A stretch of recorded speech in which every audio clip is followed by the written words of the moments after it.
මොනරාගල දිස්ත්‍රික්කයේ වසර කිහිපයකට පස්සේ මේ වෙනකොට විශාල දැඩි නීගකට මුහුණ දීලා තියෙනවා. ඒකත් එක්ක අපි විශ්වාස කරනවා මොනරාගල දිස්ත්‍රික්කයේ තියෙන කුඩා ප්‍රමාණයේ වැව් විශාල ප්‍රමාණයක් සිඳී ගොස් තියෙනවා. තවත් වැව් ප්‍රමාණයක යම් ප්‍රමාණයකට වතුර අඩු වෙලා ඒ අඩුවීම නිසා ජල ගැටලුවක් තියෙනවා. ගොවිතැන් කරන්න මේ පැත්තෙන් ජන ගැටලුවක් වගේම පානීය ජලය පිළිබඳ විශේෂ ප්‍රශ්නයක් පැනනගලා තියෙනවා. විශේෂයෙන් මොනරාගල දිස්ත්‍රික්කයේ විශාල ජල ව්‍යාපෘති පානීය ජල ව්‍යාපෘති ප්‍රමාණයක් මොනරාගල දිස්ත්‍රික්කේ නැහැ. එක ව්‍යාපෘතියක් තියෙනවා මොනරාගල සහ බුත්තල මඩුල්ල කියන ප්‍රාදේශීය ලේකම් කොට්ටාස තුන ආවරණය පරිදි එක ජල ව්‍යාපෘතියකොත් වැල්ලවාය තනමල්ල දක්වා එන මාර්ගයේ එක ජල ව්‍යාපෘතියක් ප්‍රධාන ජල ව්‍යාපෘති දෙකයි තියෙන්නේ. ඉතින් අනිත් ඒවා තියෙන්නේ සාමාන්‍ය මට්ටමේ ජල ව්‍යාපෘති. මෙන්න මේ ජල ව්‍යාපෘති වලින් ජලය ලබා ගන්න අයට විශේෂ ප්‍රශ්නයක් මේ වෙනකොට පැනනගලා තියෙනවා. අනිත් පැත්තෙන් අපි විශ්වාස කරනවා කුඩා ප්‍රමාණයේ ප්‍රජා ජල ව්‍යාපෘති සමිති මගින් කරනවා ප්‍රාදේශීය සමා මගින් කරන ජල ව්‍යාපෘති තියෙනවා පානීය ජලය.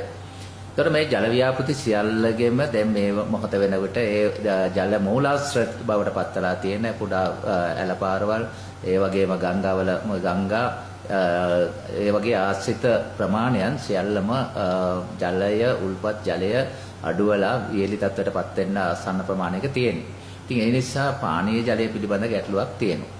අනිත් පැත්තෙන් අපි වගා කරන්න අවශ්‍ය ජලය තියෙන ප්‍රධාන වැව් අපිට ප්‍රධානම වැව් අපි ගාවන්නේ අපිට තියෙනවා හඳපානාගලව ඒකේ වතුර ප්‍රමාණයක් තියෙනවා. සෙවණගල කොට්ටාසිය අපිට වතුර ක්‍රීඩිබාන්ව වගේ තියෙනවා.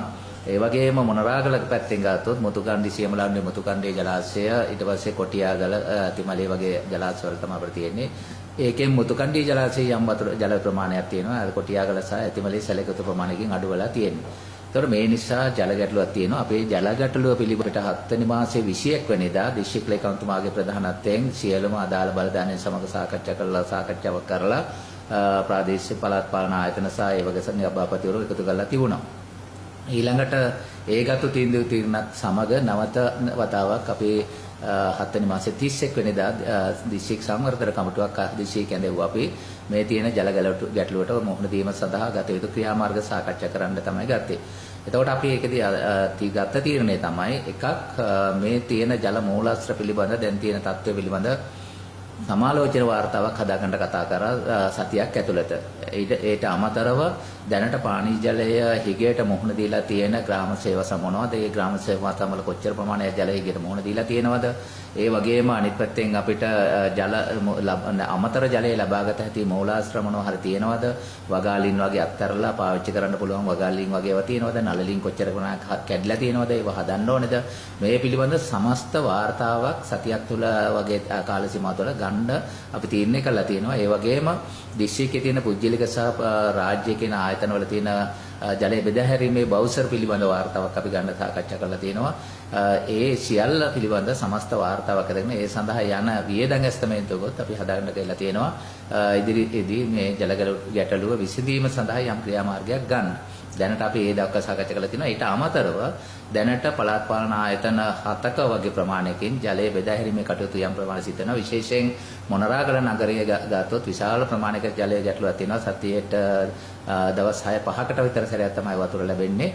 ඒ නිසා ප්‍රාදේශීය සභාවත් ප්‍රාදේශීය ලේකම් කාර්යාලයත් ඒ වගේම දිස්ත්‍රික් ලේකම් කාර්යාලයත් මේ ආයතන ඒකාබද්ධ වැඩපිළිවෙලකින් ජලය බෙදාහැරීමේ කටයුතු සිදු කරන පානීය ජලය අනිත් පළාත් පාලන ආයතන විශේෂයෙන් මැදගම මඩොල්ල සියමලාණ්ඩුව බඩල් කුඹුර බුත්තල වැල්ලවාය වගේ තනමල්ල ප්‍රාදේශීය ලේකම් කොට්ටාස්වල ඒ පළාත් පාලන ආයතන දැනට යම් ප්‍රමාණයකට ජලය අත්‍යවශ්‍ය තැන් වලට බෙදාහැරීමේ තියෙනවා. අපි ඉදිරියේදී එන තත්ත්වයන් පිළිබඳ සලකා බලලා අපි තීරණ ගන්න සැලසුම් කළා තියෙනවා. දැන් මාස කිහිපයකට පෙරයි මේ එල්නිනෝ තත්ත්වය එනවා කියලා කිව්වේ.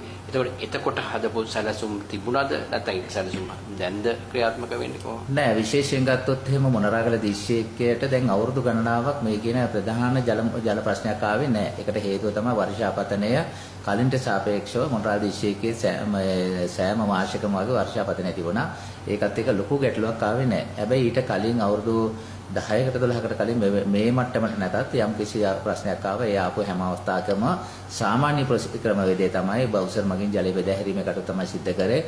දීර්ඝකාලීන වැඩපිළිවෙලක් ඒ දවස්වල තිබුණේ නැහැ. නමුත් අපි දැන් විශ්වාස කරනවා මේ තියෙන අභියෝගය තවදුරටත් වැඩි වෙන්න වුණොත් මොකද කරන්න කියන එක පිළිබඳව වෙනම සාකච්ඡාවක් අපි කරගන්න ඕනකම තියෙනවා.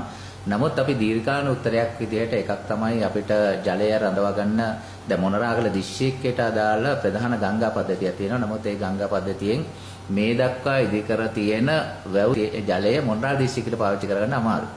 එකක් ගත්තොත් අපි දන්නවා ගල්ඔය ජලාශය කියන්නේ ලංකාවේ ලොකුම ජලාශය. අක්කර අඩි 7 ලක්ෂයකට වැඩි ප්‍රමාණයක් තියෙන එක. ඒකේ ජලය අපිට මොනරාගල දිස්ත්‍රික්කයේ එක වසමකට විතරයි දැන්ට පාවිච්චි වෙන්නේ. ඒ වගේම විහෙරකල ජලාශය ගත්තොත් ඒක තියෙන්නේ මොනරාගල දිස්ත්‍රික්කයේ මණික් ගඟ හරස් කරලා ඒකෙන් අපි කතරගම ප්‍රදේශයට විතරයි වතුර ගන්න පුළුවන් වෙලා තියෙන්නේ. ඊළඟට අපි ගත්තොත් ලුණුගම විහෙර ජලාශය තියෙන්නේ අපේ පිටලා තියෙන්නේ අපේ දිස්ත්‍රික්කය ඇතුලේ. අපේ දිස්ත්‍රික්කය රාගලා වයින් කිරිඳි ඔය හරස් කරලා හදලා තියෙන්නේ. ඒ වතුර ටික අපිට ගන්න බෑ. ඒක ග්‍රාම නිලධාරී වතමකට විතරයි අපි පාවිච්චි වෙන්නේ. එතකොට උඩවලේ ජලාශය ගත්තොත් ඒකේ 60ක් විතර පිරලා තියෙන මොනරාගල දිස්ත්‍රික්කය. සෙවණකල ප්‍රාදේශීය කොටසේ යම් ජල ප්‍රශ්නයකට උත්තරයක් තියෙනවා. නමුත් පොදුවේ ගත්තොත් ප්‍රධාන ජලාශය 4ක් තිබුණාට අපිට ඒකේ ලොකු ප්‍රයෝජනයක් නැහැ.